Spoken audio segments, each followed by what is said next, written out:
Alright guys, here we're talking about Ash vs. Evil Dead, Season 1, Episode 7. So this is the episode that you did not care for. This is the one with the militia. I was going to say, like, so if we keep the theory going, this is the first of, like, a 2 or 3 episode mini arc or whatever, right? Well, it can't because it basically ends. I don't know. I don't remember it being that long, but... I don't remember hating only one episode. Okay. I thought there was a whole like subplot about military and stuff like that. So I didn't hate it per se here, having watched it again now and all that stuff. It felt like the episode went by pretty quick. And I was kind of like, whatever. I watched this one super late at night, and it felt like the longest episode in the world. Oh, interesting. To me. Cool. Because I was just like, I just want to go to bed. Why are you so long? Did it have anything to do with the contents of the episode, do you think, or just like your state of mind? I think it was mostly my state of mind, but the episode itself didn't do a lot for me. No, no. I don't have any lines to be like, that line was really great, or this ball. It didn't have any of that this episode. No, not a superstar episode. I will say that the Firebug Lem whole underground thing I liked, and then the way that it ends was, I mean, it's the Sam Raimi, like the slapsticky thing where you beat the guy with weird stuff or whatever. But I thought it was cool with the flares and the pools of flammable liquid, and he's like taking the shovel and they're handcuffed together and they're doing the whole stuff. I liked that. And I also liked the military thing with the gas mask guy exploding and them hitting him a lot and all that stuff. That might have been the only funny line. Yeah. It's like, I'll clean it with my shirt. Yeah. And he's like, okay. His head is soup in there. I also liked safety last. when he goes to he just beats the flare with the shovel to like put it out or whatever. I'm like, okay, but he like declares safety last, whing, and starts hitting it and stuff. And I was like, all right, that's cool. Also, the whole interaction, like, so am I like an axe guy or like whatever, like thing, like a bat maybe, a rusty chain? I need my rusty chain. She's like, no, that's not it, Chief. And he's like, fuck. Like he's looking for his hard to get your thing. Maybe I'm a truck guy, huh? And she's like, no, Pablo, no, God, please. But in the beginning, it was even cool. So like they just came. Am I a tiny broken bottle guy? This doesn't seem like a good weapon, I think. No, I was sharpening it for you, Pablo. So like when it opens, right? The cop has the gun. Kelly still has like the meat hammer tenderizer business thing, and Pablo weapon. Yeah. Pablo has the cleaver from the all from the diner, right? Which is a nice little, I like stuff like that. Sure. Because in your head you're like, well, you were just using weapons. You like found weapons. You should bring one with you. You don't just have to leave everything. Because now we're on level 3. You have to leave all the weapons you found in level 2 behind. It's like no, I would you should always still be have them. dual wielding with a third in my pocket. Yes, ready right? to go. Exactly. Especially when you're dealing with blunt instruments. There's no damage. There's no worry. Oh no, I'm holding these things that could cut me. No, you're not. Exactly. It's a hammer. Or do you even call them cleavers? Not cleavers. What do you call a tenderizer? Just a tenderizer? Well, what did I call it? A mallet tenderizer thingy? It's like a big square with rigid ends. Yeah, it's like a big. It's like a big lumpy metal square on a stick. It's like the last weapon I would choose, but it's. Well, she's had success with it in the past. You could have success. Even a broken clock is right twice a day. Exactly. Not to say you can't kill things with lots of things, but if I have an option, it would not be a blunt instrument that is that small. Okay. Like, if I'm going blunt, it's going like, I want range. I want like a bat or something. I think it's your previous success and just the fact that it might be like a good fit for her style. She liked beating that Deadite to death with it. I don't like having to get in that close. No, I don't even know how you formulate a strategy against these things with how varied their skills and goals are. So I like them just flying by the seat of their pants and all that stuff. That's what you got to do. There's a crazy militia. Whole thing's happening. It kind of goes nuts. They know that she's a cop. So that never goes well. Yeah, and I don't know. But the way they know is weird. That one guy's like, I saw you when I was in lockup or something like that. I saw you in the prison. I was like, why would she even be there? She's a cop. Yeah. A cop from what county even? What are the odds? They drove for how far? Multiple times to get to this place? Because it was like, okay, we got to go here, and then he went to there, and then whatever. Well, maybe the Brujo's in one direction, and then the cabin's in the other direction. Maybe. I'm making excuses at this point. Whatever. No, but it doesn't feel great, and this is what I remembered being not good about the episode is we go to a diner, we have some funny dialogue, we learn something, all hell breaks loose, pun intended. We have an action sequence, some more funny, super gory. Man, I'm glad we got out of that mess, and then we move on. Right? So that kind of episode feels about good. Knowing where they were going? Is that like the... No. Like I'm saying, like the diner episode is a perfect example of an episode that I feel like good about, and we could just make 20 of those and call it good. What I mean right? is, what about this militant episode is what drove you down? Here, it just felt like there's a lot of other stuff. And it's not good. I'm not going on record. Yeah, defending there's a lot of other stuff going on. It just kind of felt weird. It's kind of contrived in like a weird way. I think because like Guy with the Book, right? He has his own desires. He didn't like kidnap them, right?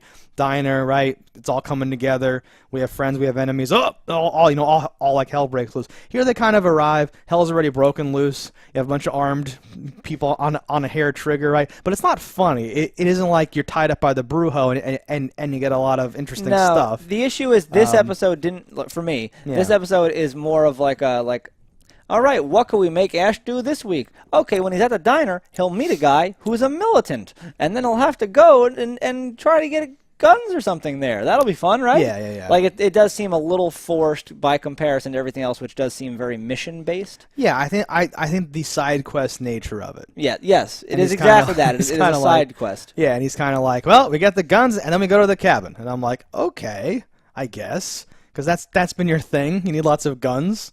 Like, that's not his thing. No. That's fine. But they get there. Hell's already half broken loose. They go, yeah, I know, Lem. What do you mean? Oh, what's the problem? The problem's Lem. Oh, okay. Good times, right? Yeah. I liked the makeup and, like, the performance of Zombie Lem. Did you like the makeup? I did. So... I don't have a thing like, I didn't like it because of this, but it just didn't do it for me. The Deadites can be very hit or miss or whatever. Yeah. So I would never be like, how dare you, that was great. Like, they can be whatever. I like that he's having fun with it and the whole weird angle, right? Because, again, to use like a video game analogy, if every fight's the same, if you just crank up someone's power level and like aggression, it's kind of boring. So his thing of like laughing and like drinking kerosene and like throwing flares and matches, I was like, that's an interesting little thing to have a guy do. Yeah. At least once per series. Yeah. Don't keep doing that, but you can throw it in there. You know, it's fine. No, it was fine. The episode wasn't this like, oh, this egregious error that how did you make this episode for me? It was just that I think when you compare it to every other episode, it wasn't as funny and it didn't have as much plot direction. Yeah. So it did feel kind of like a tack on, like, oh no, we got to hit X amount of episodes. Okay, we'll do one of these. Yeah, it feels fillery, it feels side questy, it feels like a departure. Because by the end of this, the only major development is that Ash is no longer like he somehow like slipped away from them in this weird way. So like he's trying to protect the kids. I like his whole like, good job staying alive, keep it up. Amen. his speech at the end. But then he like somehow gets away. Like I just picture like old fat Ash like running, like sprinting to like the van. Like what is he doing? How does he get away? It makes no sense. It's fine. But the three of them, like the kids are all like, "Yay, we're gonna go down the yellow brick road on this quest and kill all these Deadites."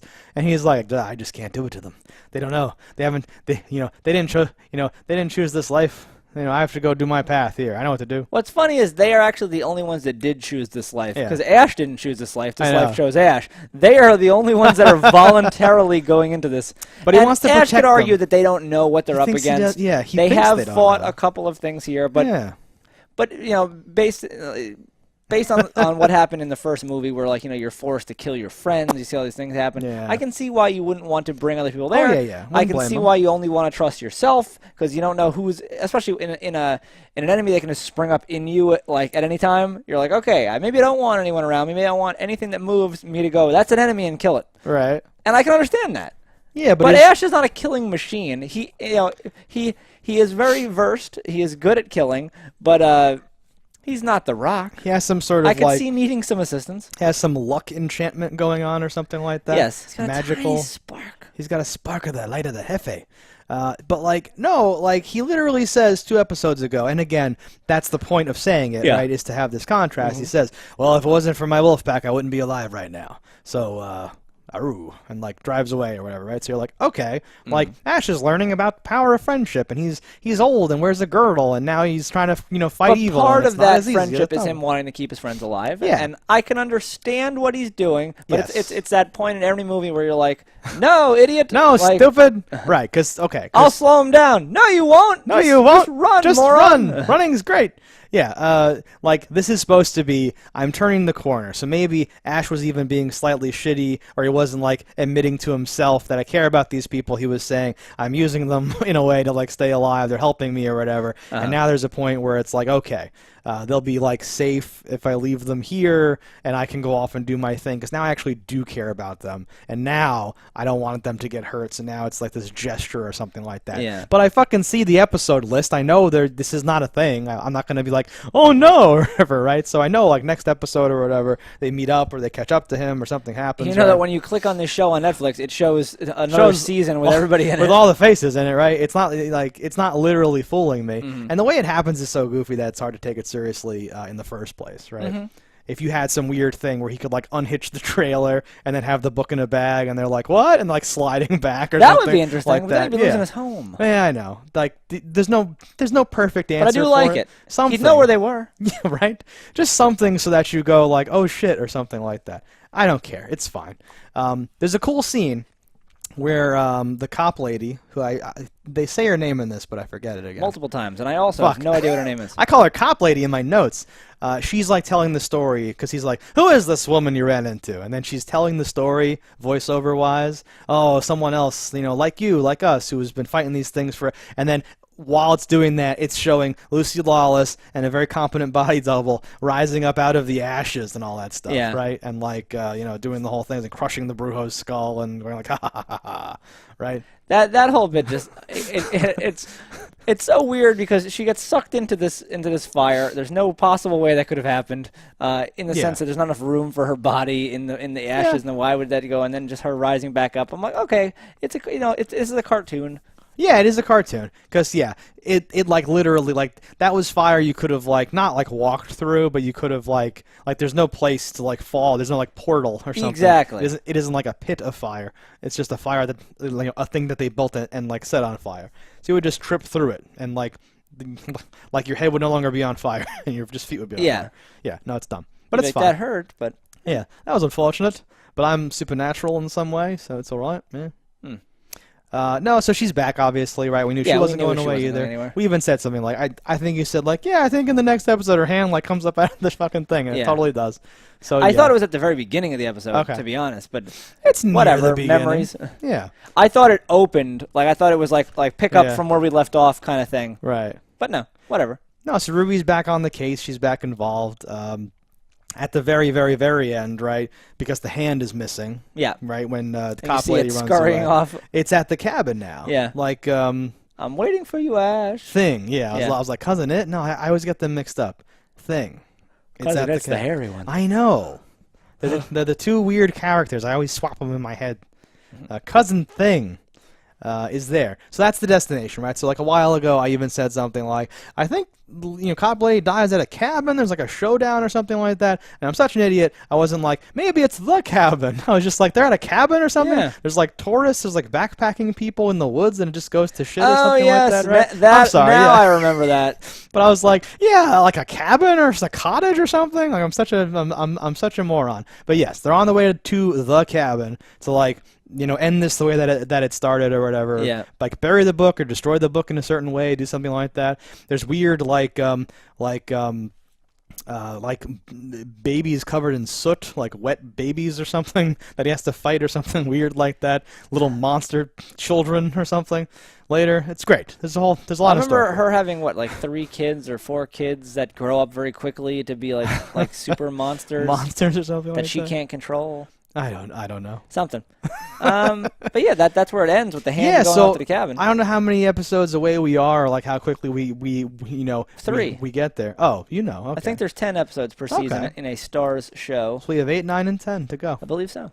And we get the showdown at the cabin. Yeah. All right, guys, that's everything that happened in this episode. Let us know in the comments what you thought about it. Don't die in a fire, and we will see you next time. Hello, internets. I just love watching JustDaggers. If you've enjoyed this video as much as I have, click that subscribe button.